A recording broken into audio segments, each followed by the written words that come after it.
गंगा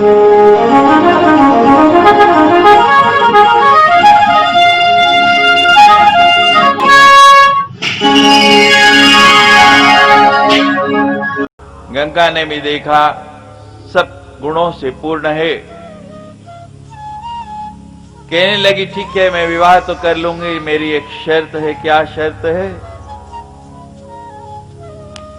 कहने लगी मैं कुछ भी करूं, कैसा भी करूं, तुम कोई प्रश्न नहीं पूछोगे, और जिस दिन प्रश्न पूछा उसी दिन चली जाऊंगी।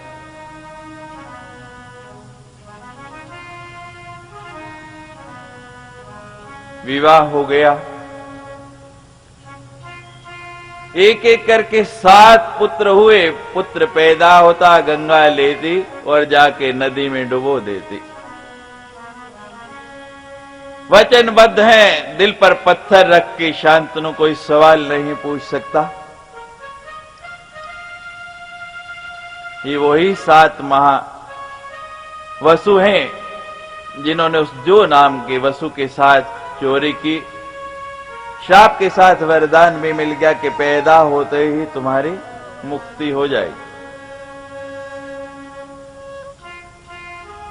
8वां बालक उत्पन्न हुआ। धैर्य जवाब दे गया। शांतनु कहता है गंगा तू मां है या डायन है? मेरी तो सुना है पढ़ा है कुपुत्रो जायत क्वचिदपि कुमाता न भवति, और तू तो कुमाता भी क्या है, डायन है। एक एक करके 7 पुत्र तूने जल में डुबो दिए। गंगा कहती है शांतनु तुमने वचन भंग किया, अब मेरा तुम्हारा संबंध समाप्त। आज के बाद तुम्हारे साथ नहीं रहूंगी। लेकिन बालक का मां के बिना कोई नहीं होता, बच्चे का मां के बिना दूसरा नहीं है। इसलिए बालक को भी मैं अपने साथ ले जाती हूं, इसे डुबाऊंगी तो नहीं। जब ये बड़ा हो जाएगा, स्वयं कुछ करने लायक हो जाएगा, तुम्हें सौंप दूंगी। गंगा बालक को लेके चली गई। शांतनु रोज उस नदी किनारे टहलने आते हैं। एक दिन क्या देखते हैं कि एक बालक जो है बाण चला चला के नदी के ऊपर पुल बांध रहा है। देखा कैसा दक्ष बालक है, मन प्रसन्न हुआ। इतने में गंगा आ गई। कहा शांतनु ये तुम्हारा पुत्र है, अब ये अपने आप को स्वयं देख रेख कर सकता है। मैंने इसकी शिक्षा दीक्षा पूर्ण कर दी, ले जाओ। उस बालक का नाम रखा गया देवव्रत। शांतनु उस बालक को लेके आ गया, लेकिन मन लगता नहीं। मन अभी भी गंगा में ही डूबा है।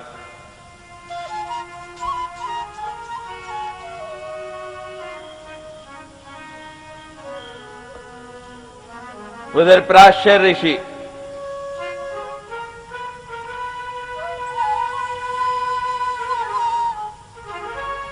ऐसा तप किया पराशर ऋषि ने जिसका कोई अंत नहीं।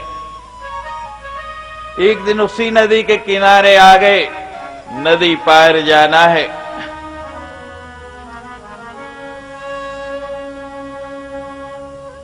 ये संसार की नदी है, इसको पार करना बड़ा मुश्किल है।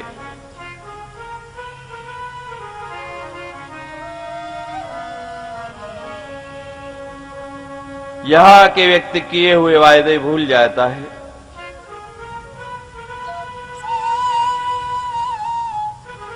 जिस कार्य के लिए आए उसका स्मरण भी नहीं रहता है। याद कब आती है? जब अंत समय आ जाता है। उस समय शरीर साथ नहीं देता, मन साथ नहीं देता, बुद्धि साथ नहीं देती। करना चाहते हुए भी कुछ नहीं कर पाता। अब पछताए होत क्या जब चिड़ियां चुग गई खेत। तो पराशर को नदी की पार जाना है। मल्ला भोजन कर रहा है। कहने लगा महाराज थोड़ी प्रतीक्षा करें, मैं भोजन कर रहा हूं। फिर विचार आया संत हैं, संत को क्यों प्रतीक्षा करानी, और संत से भय भी कैसा। जवान कन्या है, उनकी नाम है मत्स्य गंधा। मत्स्य गंधा को कहने लगे, जाओ संत को नदी पार कराओ।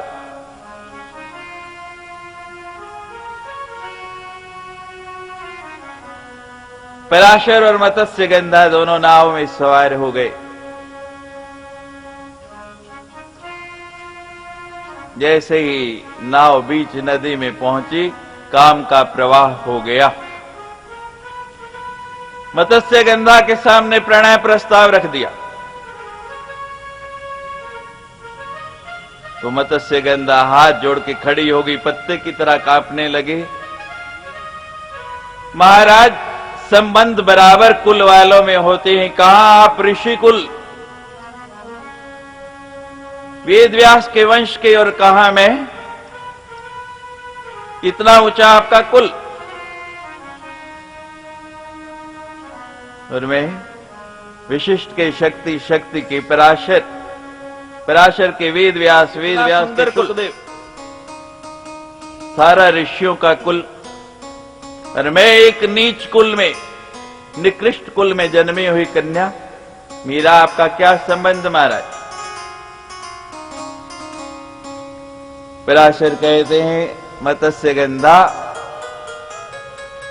नारी का कुल उसके पति से होता है। क्यों भाई, पिता का कुल तो तब तक है जब तक पिता के घर, उसके बाद किससे कुल होता है, पति से। कहते मेरे साथ संबंध बनाने से स्वतः ही तुम्हारा कुल ऊंचा हो जाएगा। तो फिर हाथ जोड़ने लगी, महाराज माना मेरा कुल ऊंचा हो जाएगा, आप इतना तप करने वाले महात्मा, आपके शरीर से दिव्य सुगंधी निकलती है। मैं पिता के साथ मछली मारने का काम करती हूं, सारा दिन मछलियों को ढोते ढोते मेरे शरीर से भी मछली जैसी दुर्गंध आती है, मेरा नाम ही मत्स्य गंधा पड़ गया है। पराशर ने हाथ में जल लिया, नदी का संकल्प किया। कहते तुझे अपनी गंध का भय है, जल छिड़का, योजन गंधा बना दिया, 1000 कोस तक उसके शरीर की सुगंध फैल गई। अब बोलो,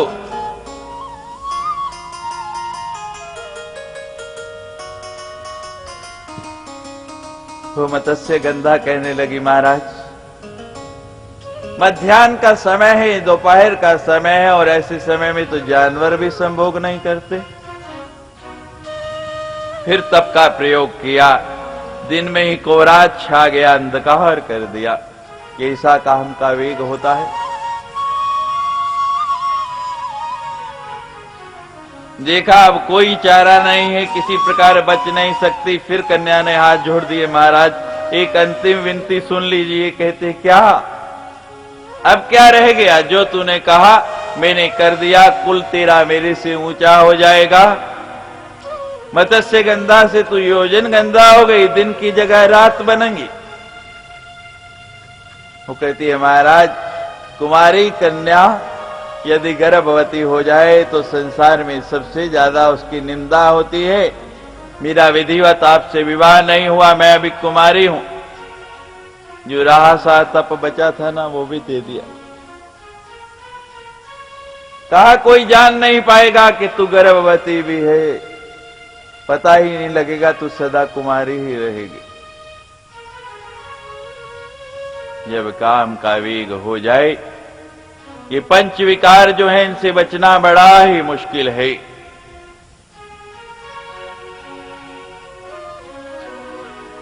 जहां ये नैन किसी से उलझ गए, फिर लाख सुलझाओ, एक बार नैन लड़ गए तो फिर ऐसे उलझ जाते हैं, छुड़ाए से भी छूटते नहीं। इन नैनों पे बड़ा संयम रखना पड़ता है। अभी आपको बताया, पुष्पम दृष्ट्वा फलम दृष्ट्वा नैदिष्टा स्त्रीणाम यौवनम्। नैने दीवाने अंधा मेरा मन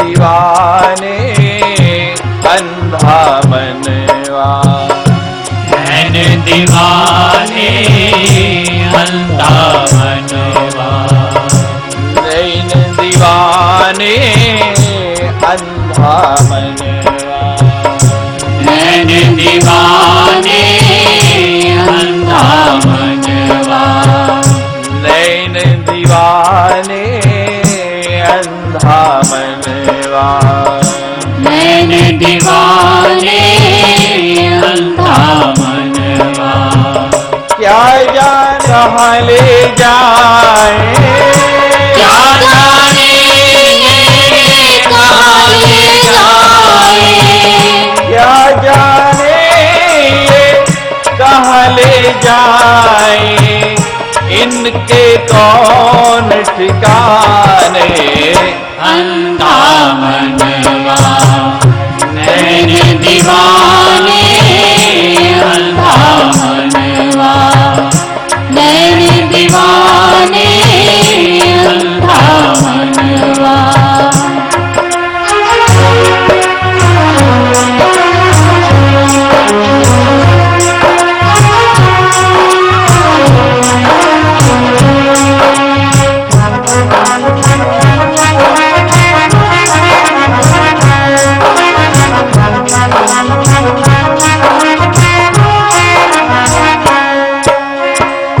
पंजरंग चुनेरी ओढ़ के ठगनी, पंजरंग चुनेरी ओढ़ के ठगनी, इस माया ने 5 रंग की चुनर ओढ़ रखी है। कौन कौन सी 5 रंग है? लाल, हरा, नीला, पीला, काला। कौन कौन से 5 रंग हैं? काम, क्रोध, मद, लोभ, अहंकार। ये 5 रंग की चुनर ओढ़ी हुई है। और कैसे आती है, कैसे भरमाती है आपको? पंजरंग चुनेरी ओढ़ के ठगनी, पंजरंग चुनेरी ओढ़ के ठगनी, छम छम नाचे माया ओ पगलो, छम छम नाचे माया ओ पगले, छम छम नाचे माया। काम, क्रोध, मद, लोभ, मोहने, काम, क्रोध, मद, लोभ, मोहने, काम, क्रोध, मद, लोभ, मोहने, सबको है भरमाया अंधा मनवा, नैन दीवाने अंधा मनवा, नैन दीवाने अंधा मनवा। क्या जाने ये कहाँ ले जाए, क्या जाने कहाँ ले जाए, इनके कौन ठिकाने, अंधा मनवा, नैन दीवाने अंधा मनवा, नैन दीवाने अंधा मनवा।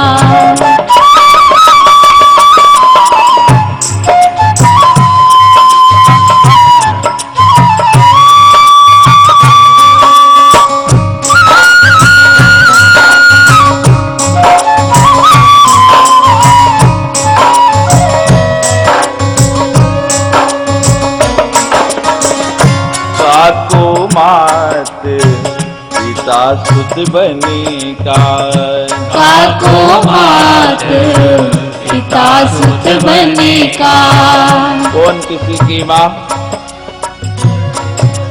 कौन भाई, कौन पत्नी, कौन बेटा? क्षण भर के रिश्ते हैं, थोड़ी देर का संबंध है। जहां थोड़ी सी संपत्ति कम हुई, शरीर जीर्ण हुआ, कोई पूछने वाला। एक तरफ बिस्तरा डाल देते हैं और पास में घंटी बांध देते हैं। जब किसी वस्तु की जरूरत हो ना तो घंटी बजा देना। लेकिन फिर भी ऐसा मोह है, उनसे छूटता नहीं।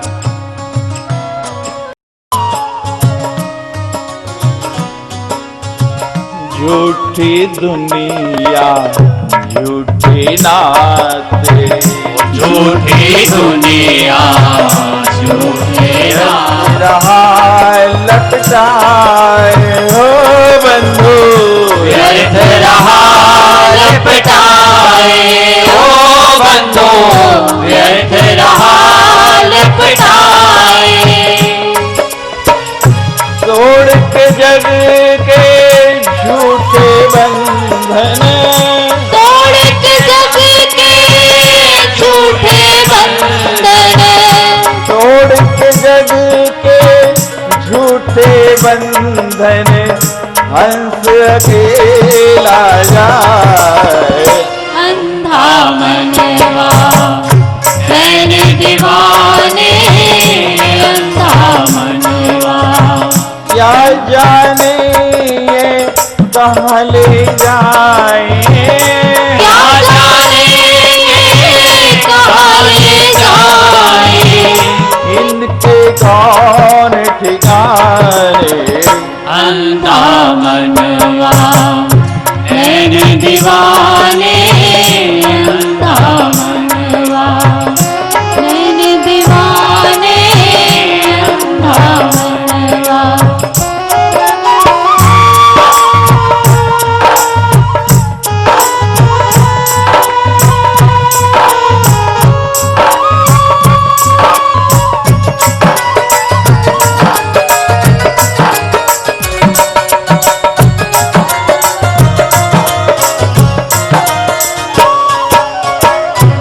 लाख चौरासी काट के बंदे, लाख चौरासी काट के बंदे, लाख चौरासी काट के बंदे, मानुष जन्म है पाया हो संतो, मानुष जन्म है पाया हो संतो, मानुष जन्म है पाया। 84 लाख योनियों में भटका जी। बड़ी मुश्किल से ये मनुष्य की योनि मिली। जब गर्भ में आया, चारों तरफ गंदगी का साम्राज्य, मल मूत्र बिखरा पड़ा और उसमें भी उल्टा लटका दिया। रोज हाथ जोड़ के कहता है, हे भगवान, हे मेरी माँ, एक बार इस नरक से बाहर निकाल, एक बार यहां से निकाल लो। अब बाहर जाके ऐसा भजन करूंगा, ऐसा तेरा नाम लूंगा, दोबारा इसमें नहीं आना। बाहर आते सब भूल जाते, जैसे यहां से बाहर जाते सारे भूल जाते। किसी ने मुझे पूछा कि संकीर्तन में, सत्संग में बाहर जूते क्यों उतरवाते हैं? हमने कहा, जूतों के साथ गंदगी लगी होती है, बाहर के कीटाणु लगे होते हैं, बाहर रख के आओ।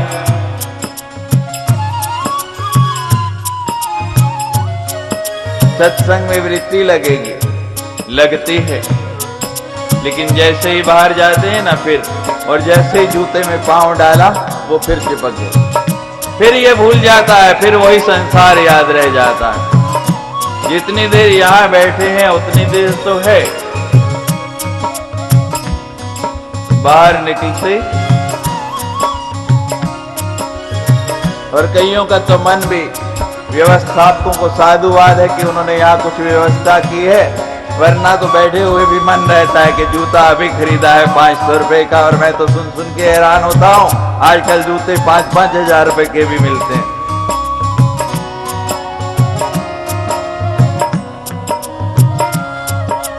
मन वहीं रहता है। और जैसे ही बाहर, अंदर का अंदर, बाहर का बाहर, जैसे ही गर्भ से बाहर आए सब कुछ भूल गया। और फिर वही चक्कर। 4 तरह के मनुष्य बताए गए हैं संसार में। पहले जिन्होंने पहले जन्म में बहुत कुछ दिया, इस बार भी ऐसे यज्ञ कथाएं सत्संग कराते रहते हैं, अन्न क्षेत्र चलाते हैं, अस्पताल बनवाते हैं, पेड़ लगवाते हैं, कुएं बनवाते हैं, धर्म के कार्य कर रहे हैं। उनका आगे भी ऐसा रास्ता प्रशस्त है।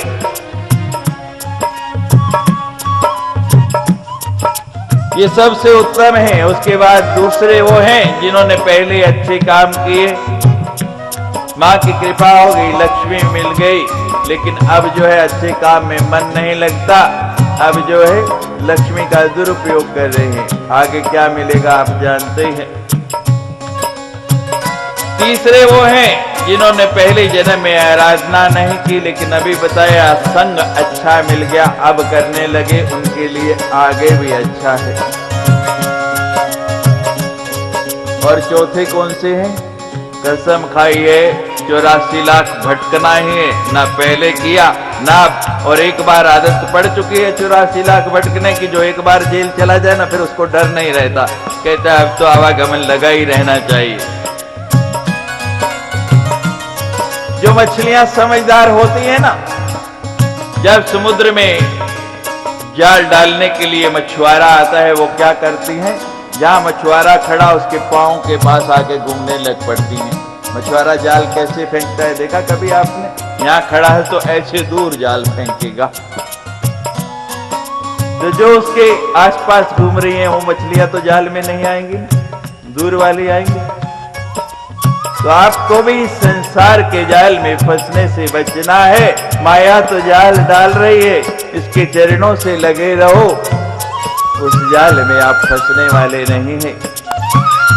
लाख 84 के बंदे मानुष जन्म है पाया, ओ साधु मानुष जन्म है पाया, ओ साधु मानुष जन्म है पाया।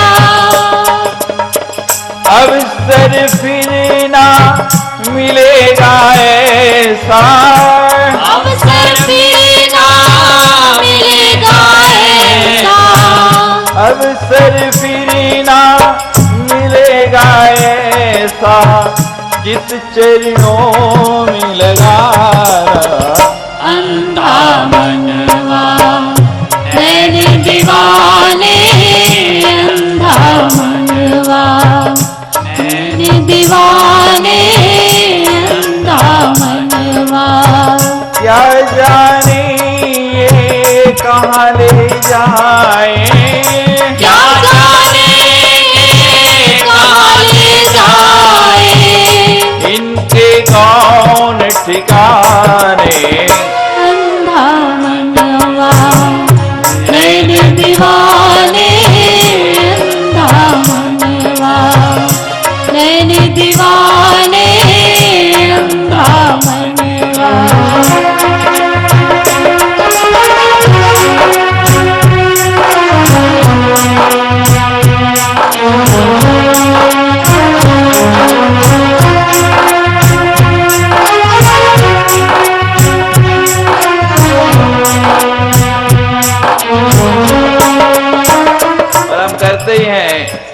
ये मन के तो फेरते हैं, लेकिन ये मन का नहीं फेरते। और फिर करते क्या है?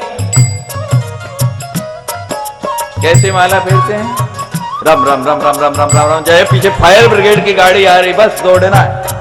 बाबा जी ने कहा एक माला करनी है, एक माला तो करनी है? ना मंत्र पूरा बोलना है, ना ये पता। मन के ऐसे दौड़ रहे हैं जैसे सरपट बिना ब्रेक वाली गाड़ी दौड़ रही है। ऐसा ही होता है। और फिर कहते हैं ध्यान नहीं लगता। स्वामी जी माला तो फेरते, ध्यान लगेगा कैसे भाई? आपको सिखा देंगे, कल बता देंगे कि कैसे मंत्र बोलना है, कैसे ध्यान लगता है। और उसके बाद भी भाग जाए तो मुझे पकड़ लेना। और क्या करते हैं? मैंने एक माला फेरी, क्या देगा एक माला का? मेहनता ना साथ की साथ, मेरी माला तेरा माल और दोनों मिलकर करें कमाल। यही कहते हैं, मेरी माला तेरा माल। माला मैं फेरूंगा, माल को दे। बिना प्रयोजन फेरते हैं। बदल लो आज से इसको, कहो कि तेरी माला, माला तेरे नाम का सुमरन करूंगा। मेरा माल जो मेरा है वो तुझे अर्पण तेरा, तुझको सौंपते क्या लागत है मोर। लेना नहीं देना सीखो, थोड़ा सा विचार को बदल लो, देखो कितना आनंद आ जाएगा। शास्त्र की माला मन का अनहद नाद बजा ले ओ प्यारे, अनहद नाद बजाए ओ प्यारे, अनहद नाद बजाए। आज जाके जैसे मैंने बताया ऐसे माला फेरना शुरू करना, देखना क्या नाद की ध्वनि आती है कि नहीं, कैसा सुंदर स्वर आता है, कैसी सुंदर आपको वाणी सुनाई देती है और कैसे तन मन विभोर हो जाता है। और जब आप ऐसे ही माला फेरें तो वो दूर नहीं है, वो त्रिकुटा पर्वत छोड़ के सीधे आपके घर में चली आएगी। जैसे बाबा जी तो के यहाँ आई, उसने हाथ की माला छोड़ दी, मन की माला फेरी, हे माँ मैं जीर्ण हो गया, मेरा शरीर साथ नहीं देता है, अब मैं तेरे भवन आ नहीं सकता, रोज पूजा करता हूँ लेकिन अब मेरी सामर्थ्य नहीं। और माँ कन्या बन के आई, प्रमाण सामने होते हुए भी हमें विश्वास नहीं होता। दुर्वासा मुनि आए नदी के उस पार, भगवान कृष्ण ने अपने गोपियों से कहा जाओ भगवान को भोजन करा के आओ, ऋषि आए हैं, संत आए हैं, रोज मुझे कराते हो। वर्षा ऋतु का मौसम, नदी पूरे उफान पे उछल रही है। गोपियां कहती हैं भगवान पार कैसे जाएंगे? कितनी के साथ रास्त्र चाहिए भगवान ने? 16,008। कहती है नदी के पास जाके कह देना, भगवान ने कहा नदी को बोल देना कि अगर कृष्ण 16,000 रानियों के होते हुए भी योगी हैं तो मुझे रास्ता दे दो। अब वो रोज 16,000 की 16,000 भगवान के साथ नाचती हैं और कहती हैं ये योगी आज तो डूबना ही है, आज तो नदी में डूब के मर जाना है। जब नदी के पास गई, कहती चलो भगवान ने कहा है एक बार कह के देख लेते हैं। बोला कि अगर कृष्ण परम योगी हैं तो हमें रास्ता दे दो। नदी ऐसे हो गई, नदी पार करके गई। 56 प्रकार के भोग दुर्वासा को खिलाया, भर पेट दुर्वासा ने खाया, डट के खाया। जब भोजन हो गया, अच्छा महाराज और कोई सेवा? कहते नहीं, बस आनंद आ गया, जाके अपने भगवान को धन्यवाद देना और जाओ वापस। अब सोचती आते हुए तो भगवान ने मंत्र दे दिया था वापस जाना, अब वापस कैसे जाएं? दुर्वासा को कहा महाराज आते हुए तो भगवान ने रास्ता बता दिया, अब वापस कैसे जाएं, आप रास्ता बता दो। दुर्वासा कहते हैं ठीक है, नदी को जाके कह देना कि अगर दुर्वासा कई जन्मों के भूखे हैं, कुछ खाया नहीं तो रास्ता दे दो।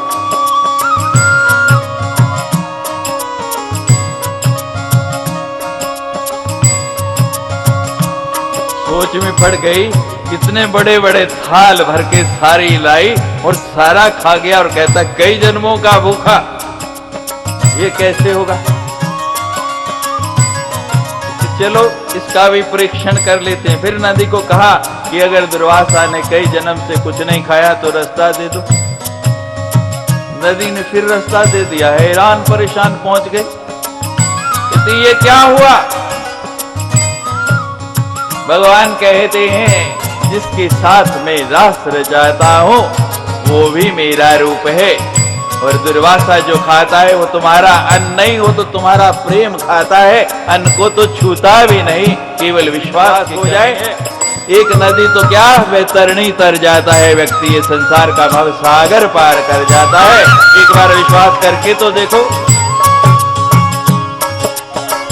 सांस की माला मन का अनहद नाद बजा ले ओ प्यारे, अनहद नाद बजा ले ओ प्यारे, अनहद नाद बजा ले।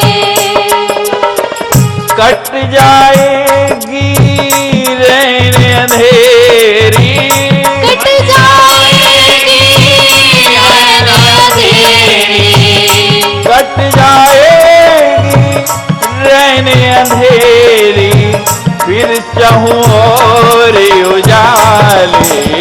अंधा मनवा नैन दीवाने, अंधा मनवा नैन दीवाने, अंधा मनवा नैन दीवाने, अंधा मनवा नैन दीवाने, अंधा मनवा नैन दीवाने, अंधा मनवा नैन दीवाने, अंधा मनवा नैन दीवाने, अंधा मनवा नैन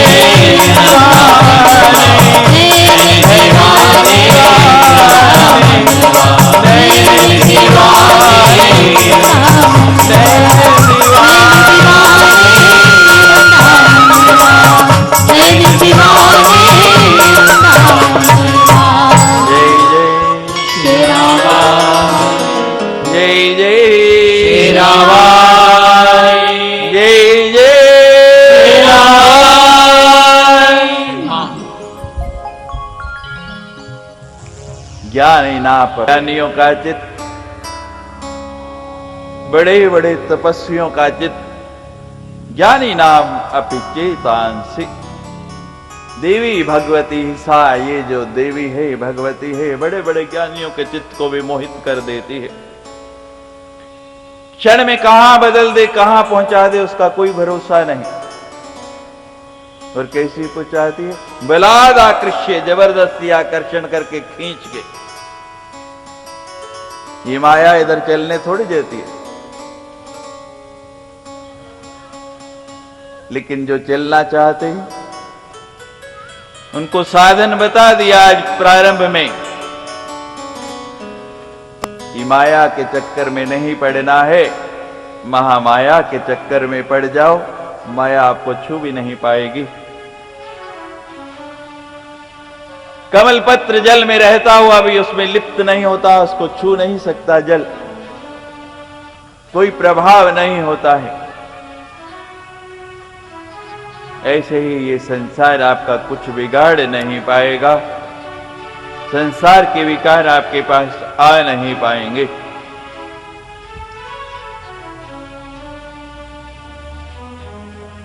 केवल आपको विश्वास को दृढ़ करना है, अपने प्रेम को बढ़ाना है। पराशर से संयोग होया, पराशर चले गए। अब वो मत्स्य गंधा जो है योजन गंधा हो चुकी, नाम सत्यवती पड़ गया। स्वरूप इतना सुंदर हो गया ऋषि के संयोग से। वो गंगा को देखने, गंगा को ढूंढने रोज शांतनु वहां आते हैं। मन दुखी है, उस दिन दृष्टि पड़ी सत्यवती के ऊपर।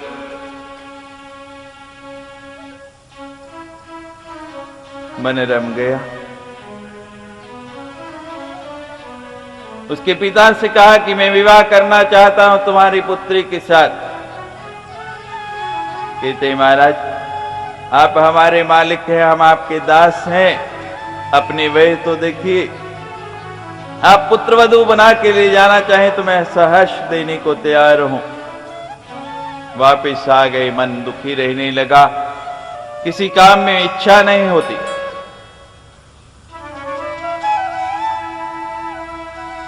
देवव्रत ने एक दिन मंत्रियों से पूछा, मेरे पिता दुखी क्यों रहती हैं, क्या कारण है? मंत्रियों ने बताया कि जब से गंगा गई पिता दुखी थे, शांतनु का मन लगता नहीं, लेकिन उस दासराज की पुत्री को देखा, मन उसमें रम गया है। प्रस्ताव रखा लेकिन दासराज माना नहीं। देवव्रत निकल पड़े, दासराज के पास गए।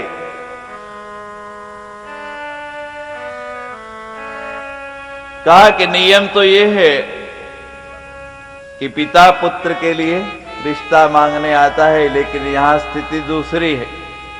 यहां पुत्र पिता के लिए रिश्ता मांगने आया है। मेरे पिता तुम्हारी बेटी से विवाह करना चाहते, तुम हां कर दो। जो बात शांतनु से कही, वो उससे भी कहा कि पत्नी बना के ले जाना चाहो तो सहर्ष देने के लिए तैयार हूं। वो देवव्रत कहता है कि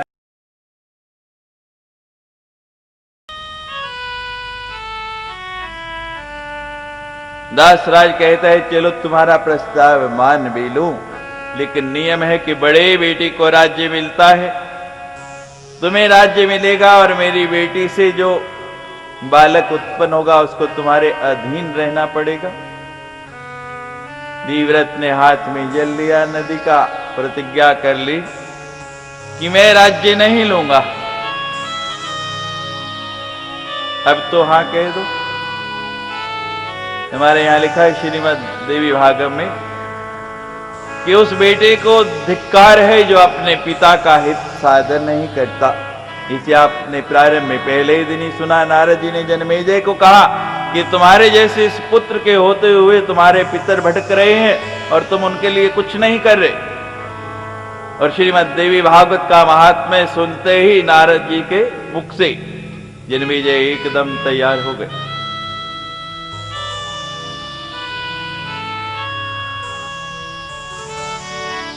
कहता है, ठीक है, मान लिया तुम राज्य नहीं लोगे, लेकिन जो तुम्हारी संतानें होंगी वो तो अपने अधिकार के लिए लड़ेंगी ना। फिर हाथ में जल लिया कि तुम्हें मुझसे खतरा था। मैंने कहा कि मैं राज्य नहीं लूंगा, मेरी संतानों से खतरा है। मैं संकल्प करता हूं कि आजीवन ब्रह्मचारी रहूंगा, विवाह ही नहीं करूंगा। दासराज को संतुष्टि हो गई, विवाह हो गया।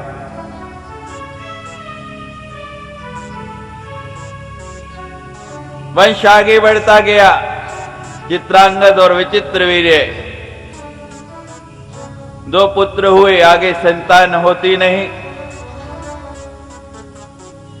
उस देवव्रत का नाम भीषण प्रतिज्ञा के कारण अब भीषम पितामह पड़ गया। भीषण प्रतिज्ञा की ना, अंबा मालिका को हर लाए, वंश को आगे बढ़ाने के लिए।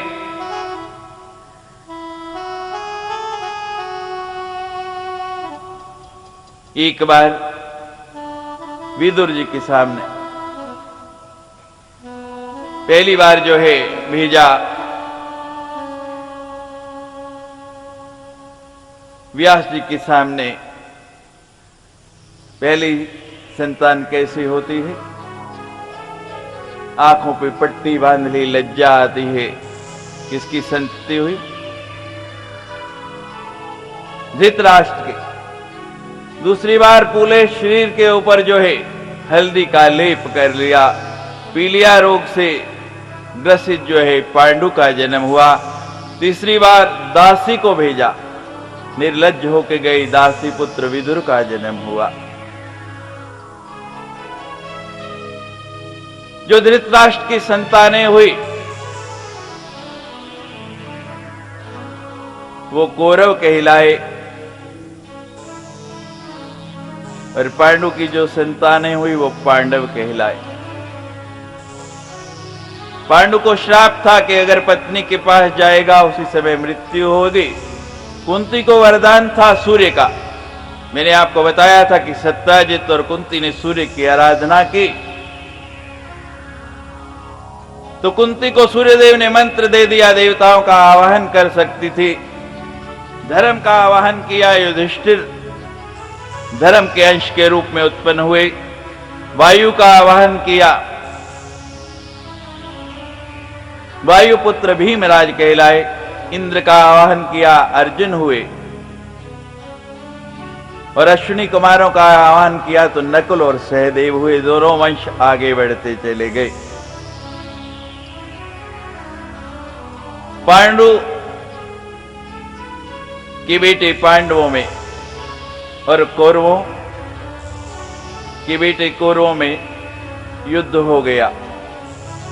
आपस में बनती नहीं, एक दूसरे को नीचा दिखाना चाहते हैं। युद्ध का कारण क्या है? बड़ा सुंदर महल बनाया पांडवों ने, और ऐसा सुंदर घर। एक दिन दुर्योधन आया, द्रौपदी ने देखा दुर्योधन आया और अपना उत्तरीय ऊंचा किया हुआ ऐसा महल था। उसका फर्श इतना सुंदर, ऐसा लगता कि जैसे जल बिखरा पड़ा हो। द्रौपदी ने कह दिया, अंधे का पुत्र अंधा। पहली बात तो झूठ नहीं बोला, सत्य कहा।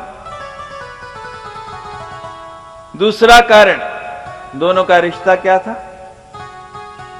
क्या रिश्ता था भाई? देवर भाभी। देवर भाभी में तो हास परिहास होता है ना, मजाक चलता है, रोज होता था, लेकिन उस दिन बात लग गई। कमा से निकला हुआ तीर वापस जा सकता है, लेकिन जमा से निकली हुई बात वापस नहीं जा सकती। बात लग गई और उसी दिन सूत्रपात हो गया, और कितना भीषण संग्राम हुआ।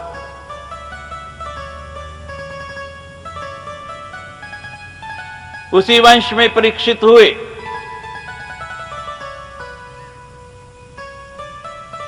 परीक्षित जिसकी रक्षा जो है भगवान ने स्वयं की।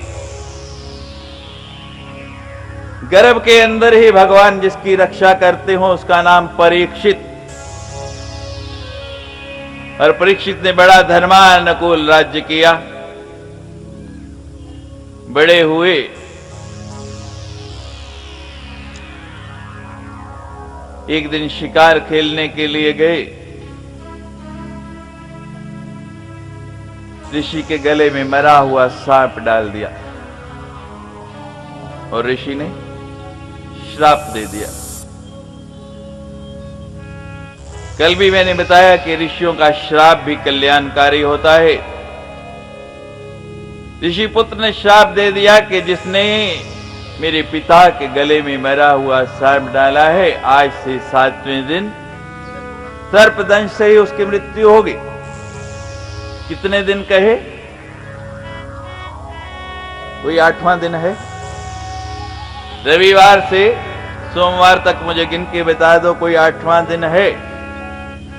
सबको चेता रहे हैं ऋषि पुत्र कि आज से 7वें दिन तुम्हारी मृत्यु होनी है, समय है, चेत जाओ। लेकिन चेतने वाला कोई एक परीक्षित होता है, वो चेत गया। आते ही आयोजन कर लिया, एक आसन पर बैठ गए, कथा सुनना प्रारंभ कर दिया। कथा सुनते सुनते 6 दिन गुजर गए। कितने? भूखे प्यासे बैठे हैं। सुखदेव जी भी कहते हैं, क्या वक्ता है। आप लोगों को भी साधुवाद है आज के इस युग में। वो तो द्वापर की बात थी, 4 घंटे तो क्या, किसी को 40 मिनट क्या 4 मिनट बिठाना भी कठिन काम है, और आप लोग 4 घंटे भूख प्यास छोड़ के, निद्रा त्याग के यहां बैठते हैं। आपको शत शत साधुवाद।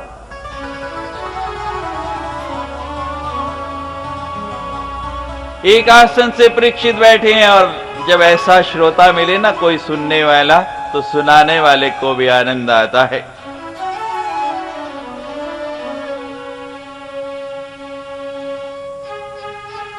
श्रोता प्रसन्न तो वक्ता भी प्रसन्न। श्रोता का कल्याण तो वक्ता का स्वयं ही कल्याण। जो दूसरे का भला चाहता है उसका स्वयं भला हो जाता है, अपने आप हो जाता है, करने की जरूरत नहीं पड़ती।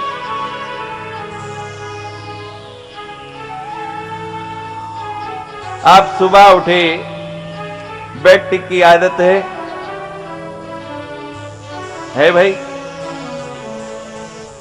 देखो, झूठ नहीं बोलना भाई। यहां ऐसी कोई बात नहीं है, किसी को शर्म कोई नहीं। हमारे बहुत से लोग यहां जो बैठे हैं वो भी पीते हैं। जो बेड टी पीते हैं जरा हाथ खड़े करें, झूठ नहीं बोलना। देखो अभी भी बहुत झूठ बोल रहे हैं, मुझे दिखाई दे रहा है। धीरे धीरे सोचते सोचते कहते हैं खड़ा करो या नहीं, कोई सजा नहीं मिलने वाली। किसकी आदत है बेड टी की? बेड टी की है ना। अरे कभी गुट्टी की भी डाल लो। बेड टी पियो, कोई मना नहीं है, मैं आपको इनकार नहीं करता, लेकिन बेड टी के साथ साथ गुड टी भी पियो। विष का प्रभाव खत्म करना हो तो क्या पीना पड़ेगा? अमृत। विष के प्रभाव को कौन समाप्त कर सकता है? अमृत। बेड टी की आदत पड़ गई, कोई बात नहीं, रहने दो, उसको छोड़ना नहीं, लेकिन उसका प्रभाव खत्म करने के लिए गुड टी भी पीना शुरू कर दो। और गुड टी कहां मिलती है? ये दुकान खोली है इतनी बड़ी आपके लिए, और फ्री में पिलाते हैं। जैसे अंग्रेजों ने चाय पहले फ्री में पिलाई ना, हम भी यहाँ फ्री में पिला रहे हैं। कोई पैसा लेता है भाई आपसे? कोई गेट वाला मांगता है कितने पैसे दो तब अंदर जाने देंगे? ऐसा तो नहीं है ना। अगर है तो बता दो, ऐसा तो नहीं ना। फिर मुफ्त में कहते मुफ्त की शराब तो काजी को भी हलाल है, आप क्यों नहीं पीते? ऐसा जाम पिला दे सतगुरु, ऐसा जाम पिला दे सतगुरु, रहे ना जगदी लोड़ थोड़ी, और पिला दे और थोड़ी, और पिला दे और। देखो इनकी इच्छा है पीने की, आपकी नहीं लग रही, तभी नहीं बोल रहे। सभी बोलो थोड़ी थोड़ी, और पिला दे और, थोड़ी, और पिला दे और। ऐसा जाम पिला दे सतगुरु, ऐसा जाम पिला दे सतगुरु, रहे न जगदी लोड़ थोड़ी, और पिला दे और थोड़ी, और पिला दे और थोड़ी, और पिला दे और थोड़ी, और पिला दे और थोड़ी, और पिला दे और थोड़ी। और पिला दे और। जय जय श्री रामाली, जय जय श्री रामाली, जय जय।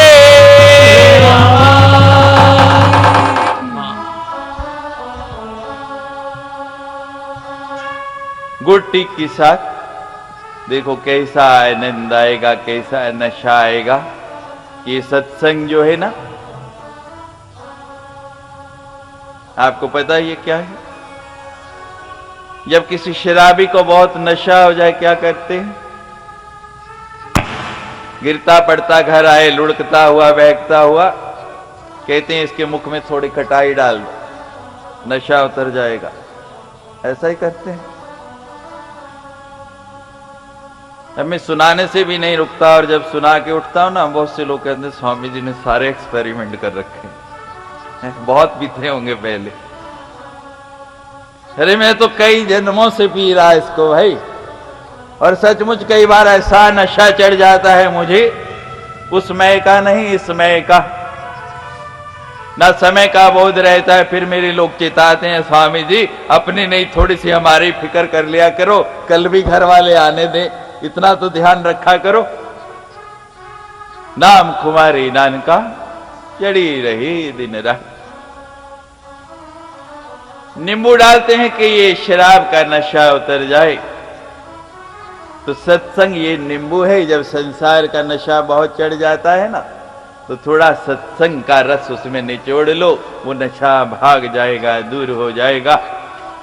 ये ऐसी गुड टी है, और आजकल तो लेमन टी का रिवाज ज्यादा है गुड टी से भी, है ना। तो ये लेमन टी का भी काम करती है। दूसरे का भला करो तो अपना भला स्वयं। मुंह धोना चाहते हैं सवेरे, नहाने में तो आदत है, बेड टी के बाद शौच के लिए जाएंगे फिर नहाएंगे, तो कहते हैं चलो मुंह धो के पी लेते। अब गए नल के पास, धोने लगे मुंह। कैसे धोते हैं? ऐसे हाथ में जल ले, कैसे ही धोते हैं? धो रहे हैं मुंह, हाथ तो नहीं धो रहे ना, लेकिन हाथ अपने आप धुल गए कि नहीं? जो दूसरे का भला करता है, मुंह धोते हैं तो हाथ भी धुल जाते हैं, और जो दूसरे का भला करते हैं उसका स्वयं भला हो जाता है। इसलिए जब मौका मिले भला करने में चूकना नहीं। तो परीक्षित जैसा श्रोता मिला उसका भला नहीं, सुखदेव जी कह रहे मेरा भी भला हो गया, ऐसा श्रोता मिला, मैं भी ऐसे आसन जमा के बैठा। और जो हरि की कथा सुनता है ना उसे भूख ना प्यास सताती है। जब 6 दिन हो गए, कहते हैं हाँ परीक्षित थक गए होगे, कुछ खाना होगा, कुछ पीना होगा। कहते नहीं महाराज, पूरी तृप्ति हो रही है। क्या शंका है? परीक्षित कहते हैं महाराज, कोई रोग हो जाए, वैद्य के पास दवा लेने के लिए जाते हैं और वैद्य कहता है इतने दिन की दवाई कर लो, आराम हो जाएगा। दवाई खानी शुरू कर दे। मान लो उसने कहा कि 4 दिन दवाई खानी है, 2 दिन के बाद कुछ फर्क नजर आए तो विश्वास हो जाता है। फिर क्या कहते हैं, डॉक्टर बड़ा चंगा है, दवाई लग गई है, हम ठीक हो जावांगे, ऐसा ही कहते हैं ना। क्यों भाई? और अगर फर्क नहीं पड़े, रत्ती भर भी रोग और बढ़ जाए, फिर छोड़ो, किसी स्पेशलिस्ट के पास चलते हैं, उसको दिखाते हैं। सुखदेव जी कहते हैं परीक्षित मैं समझ गया। थोड़ी देर के लिए भागवत की कथा को विराम देते हैं, तुम्हें एक राजा की कहानी सुनाता हूं।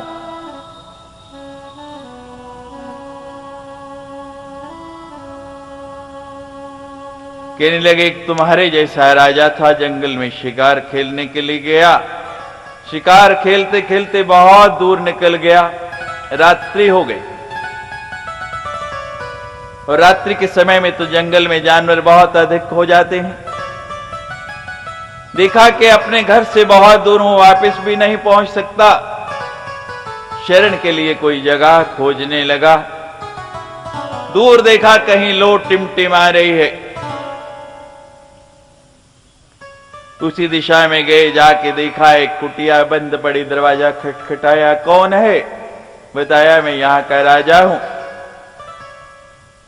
कुटिया का दरवाजा खुला, एक भील बाहर आया, महाराज हुक्म कीजिए। शिकार खेलते खेलते रास्ता भटक गया, क्या सेवा करूं? ये रात भर शरण चाहता हूं। आप राजा मेरे यहां शरण चाहते हैं? और महाराज आप तो सुंदर मखमल के गद्दों पे सोने वाले, बढ़िया बढ़िया सुवासित आपके शयन कक्ष। मैं जानवरों का शिकार करता हूं, मेरी ये कुटिया जानवर मार के लाता हूं, उनके खून से, उनकी हड्डियों से, गंदगी से भरी पड़ी, बदबू आ रही है, आप कैसे सोएंगे? राजा कहता है बाहर रहूंगा तो सदा के लिए सो जाऊंगा, जानवर छोड़ेंगे नहीं। कहते जैसी भी है तुम्हारी कुटिया, रात भर रहना है, दे दो। ठीक है, लेकिन महाराज मैंने सुना है ये राजा महाराजा है ना, इनका जिस चीज पे दिल आ जाए उसको ले लेते हैं, और मेरी तो संपत्ति रोध होकर ये कुटिया है महाराज, वायदा करें कि इसको लेंगे नहीं। राजा कहते हैं ठीक है, मुझे तेरी कुटिया क्या करनी, इतने बढ़िया बढ़िया महल छोड़ के इसको लूंगा, रात भर रहना है, सवेरे उठते ही खाली कर दूंगा। राजा अंदर और भील बाहर जंगल में रहने वाला था, क्या फर्क पड़ता है। धीरे धीरे धीरे धीरे रात गुजर गई, सवेरा हो गया। भील को आदत थी जल्दी उठने की, शिकार पे जाना है। दरवाजा खटखटाया, राजन उठो, सुबह उठ गई, घर जाओ। अंदर से कोई आवाज नहीं आती। सोचता है राजा लोग हैं, इनको तो देर से उठने की आदत होगी, चलो थोड़ी देर और सोने दो। कुछ समय और गुजरा, फिर दरवाजा खटखटाता है, अंदर से राजा की आवाज हूं वहां करके सो जाता है, फिर खटखटाता है, फिर यही दिन चढ़ाया। वो बार बार दरवाजा खटखटा रहा है, राजा खोलता नहीं। सुखदेव जी कहते हैं परीक्षित वो राजा और कोई नहीं, तुम ही हो। शिकार खेलते खेलते, जीवन खेलते खेलते इसकी संध्या आ गई। अंतिम समय आ गया, एक दिन बचा है।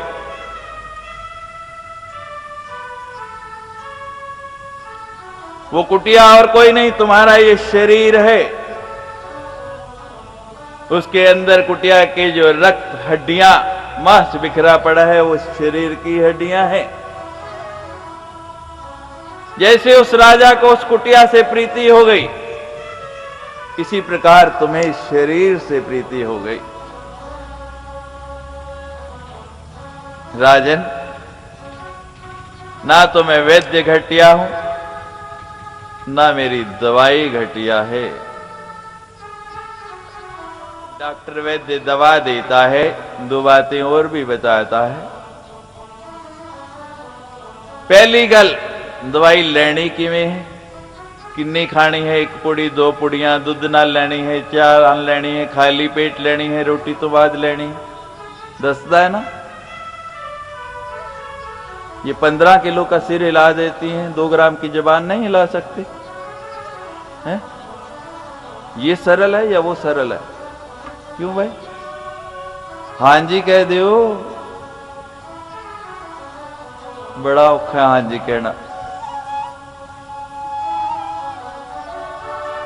बताता है ना दवाई कैसे लेनी। हां जी, ते ये भी दसदा है ये खाना ते नहीं खाना, दसदा के नहीं? क्यों भाई? अब लगी है खांसी, गला है खराब, डॉक्टर कोल गए, दवाई दे दो। डॉक्टर साहब ने बड़ी वधिया एक पीने वाली शीशी दे दी, 4 खाने वालियां गोलियां दे दीतियां। डॉक्टर दी दुकान तो बाहर निकले, अगे गोलगप्पियां वाली रेड़ी जा रही। मजा आ गया ना है। मन पे काबू नहीं रहता, चलो 2 खा ही लेते हैं, क्या फर्क पड़ा। अब डॉक्टर बेचारा क्या करेगा, दवाई असर करेगी? कहता है ना तो मैं डॉक्टर घटिया हूं, ना मेरी दवाई खटिया है। परीक्षित, तुमने दवा तो खाई लेकिन परहेज नहीं किया। अनुपान और परहेज, इस शरीर से अभी तक तुम्हारा मोह नहीं टूटा, प्रीति नहीं टूटी। पता है कि कल मुझे जाना है, अभी तक भी इधर से ध्यान हटा के उधर ध्यान नहीं लगा, और जब तक वहां ध्यान लगेगा नहीं तब तक